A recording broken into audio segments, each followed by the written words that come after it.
today it's a non-alcoholic Pina Colada, one of my very favorites. Happy summer, everybody. So happy you did the challenge and you're still at it to get fit for summer. Yes, and eat healthy and drink healthy.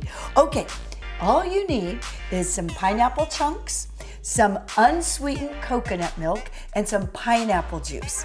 And a little ice that I've already started with in the blender. Blend it all together, and it's so delicious and good for you too. And then blend it up.